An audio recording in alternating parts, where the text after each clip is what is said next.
Salut les gars, aujourd'hui on commence une nouvelle série sur le démontage du 350 SXF de 2013. Une série qui sera décomposée en 3 épisodes. Aujourd'hui l'introduction. Deuxième vidéo, ce sera le démontage complet du moteur. Et troisième vidéo, ce sera le remontage.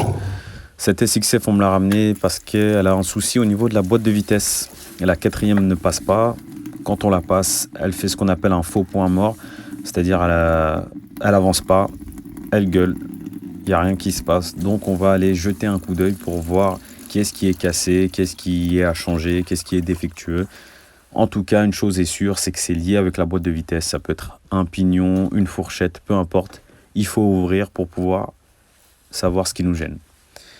Donc là, dans cette introduction, on va parler très rapidement de la sortie du moteur du cadre. C'est une chose qui est tout à fait abordable, qui demande un petit peu d'observation et d'organisation pour ne pas perdre de pièces et puis pour pouvoir faciliter le remontage du moteur quand on aura terminé. Donc déjà, pour commencer, il va falloir vidanger le moteur de son eau, son liquide de refroidissement et de son huile. Une fois qu'on a fait ça, on va pouvoir s'attaquer à la partie électrique. Donc il va falloir débrancher le stator, débrancher toutes les sondes, s'il y a des sondes de température, s'il y a des capteurs de points morts, tout ça on va les débrancher, on va faire le tour du moteur, on va bien observer parce que des fois on en oublie et quand on sort le moteur on voit que ça force un peu, donc on essaye de tirer et c'est là qu'on abîme des choses. Donc bien observer, tout débrancher.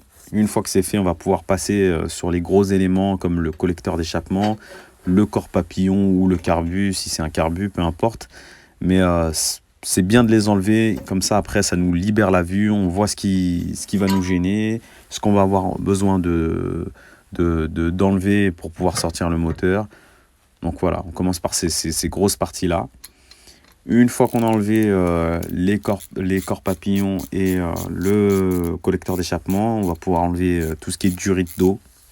Parce que même si c'est du caoutchouc, là notamment chez KTM, il y a très peu de place dans le cadre pour sortir le moteur, donc c'est mieux de les enlever pour éviter à avoir à s'arracher les cheveux, surtout si vous êtes tout seul, vous n'avez pas 15 mains ou 4 bras, donc le mieux c'est de plus vous en enlever, plus vous êtes tranquille, surtout chez KTM parce qu'il n'y a pas beaucoup d'espace dans le cadre, donc ça vous évitera de vous arracher les cheveux que vous n'avez pas.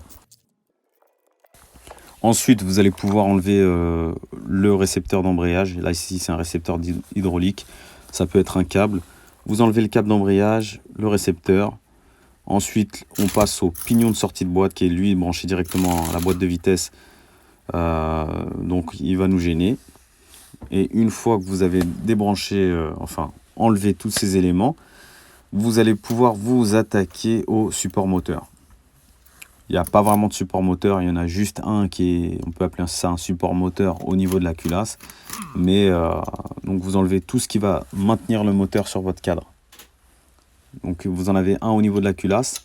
Après le reste c'est des axes qui passent directement dans les carters du moteur. Il y a généralement 3 axes. 2 axes à l'avant et le plus gros des axes, l'axe du bras oscillant. Sur KTM je conseille. Après il y en a qui le font sur toutes les marques, peu importe. C'est d'enlever complètement l'axe du bras oscillant parce que vous avez tellement peu de place pour sortir, pour lever le moteur et pouvoir le sortir, que le mieux c'est d'enlever complètement l'axe du bras oscillant. Comme ça votre bras oscillant il est libre. Vous enlevez aussi l'axe de biellette de suspension au niveau de l'amortisseur. Comme ça vous allez pouvoir reculer votre bras oscillant. Vous n'allez pas avoir besoin de l'enlever complètement, mais vous allez pouvoir le reculer. Et comme ça va vous permettre de lever votre moteur. C'est très important parce que chez KTM, il y a peu de place. Et le mieux, c'est de se faciliter la tâche. Et de toute façon, vous n'allez pas avoir le choix. Donc, enlevez complètement l'axe de bras oscillant. Comme ça vous permet de le reculer.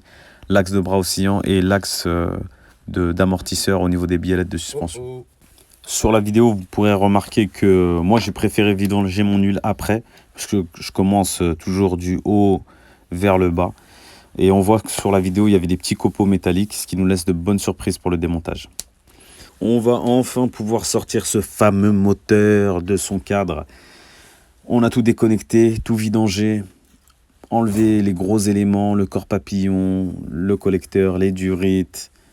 On a enlevé les axes, on a même reculé le bras oscillant pour avoir plus de place. Et on va pouvoir sortir le moteur et le mettre sur la table chirurgicale pour fouiner dans ses entrailles.